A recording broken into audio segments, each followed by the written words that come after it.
Good morning everyone. Today I'm gonna talk about how I grow salad even though it looks like this outside. It's a complete snowstorm out here. So even though salad will have kind of a hard time growing outside, we can, with the help of the human evolution, grow indoors right now.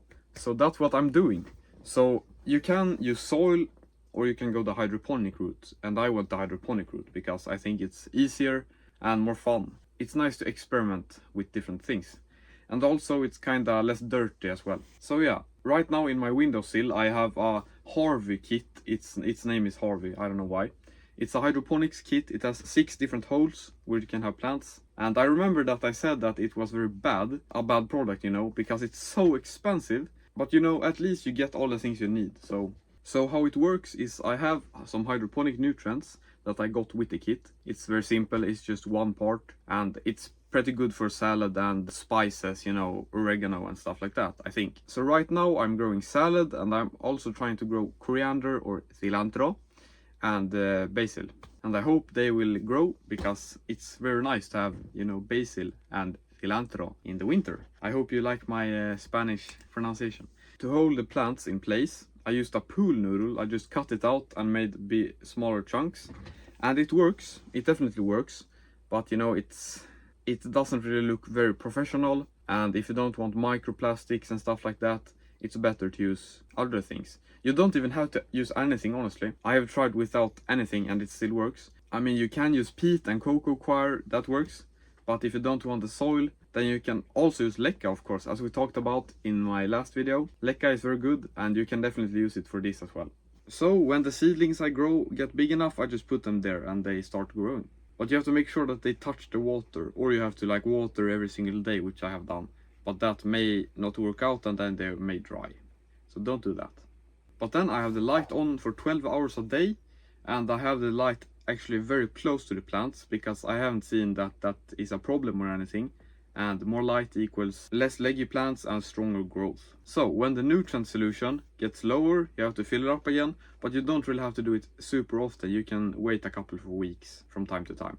Now the electrical conductivity, or the EC, of the solution is around 1 for me according to my meter. And honestly, you should just Google what works best for the plants that you grow. But just keep in mind that some plants may want more and some plants may want less. So if you have the same nutrient solution, then you might have to balance it out. So for example, if you grow tomatoes and salad, the tomatoes may get too little and the salad may get too much nutrients that it actually wants, And then the pH, I'm not really sure what pH I have, honestly, because my meter is so bad.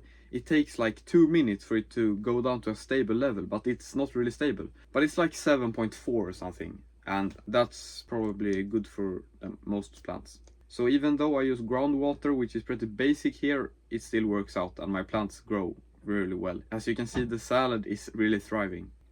Now, one important thing that I want to say is that this salad was not bitter at all. It has been very good. But I have had salads in the past that have been super bitter, and they have also bolted and tried to flower, which is very annoying, and it creates super bitter salad. So you don't want that. And the main thing to keep that away is to keep it cool, around 21 degrees Celsius. And also don't keep the light on for too long. I have mine on 12 hours and I think that works very well.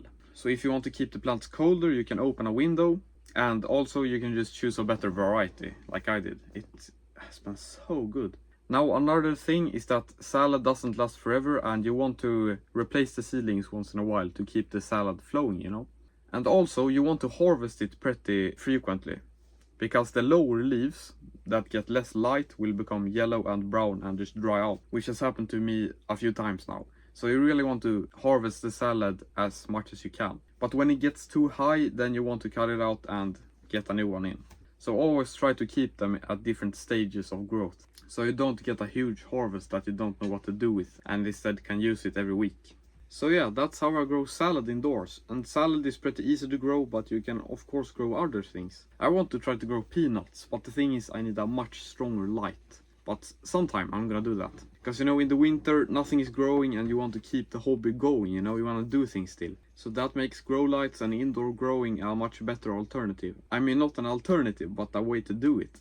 Now sadly grow lights are pretty expensive, but I encourage you to look at Marketplace, you know, Facebook Marketplace, and see if you can find anything. And I've also heard that you can use shop lights, like really strong white lights. But I haven't personally had a lot of success with that. But it depends on what lamp you have, of course. I hope that this video inspired you in some way, so comment what you are growing while it's cold outside, and I'll see you in the next one. Goodbye.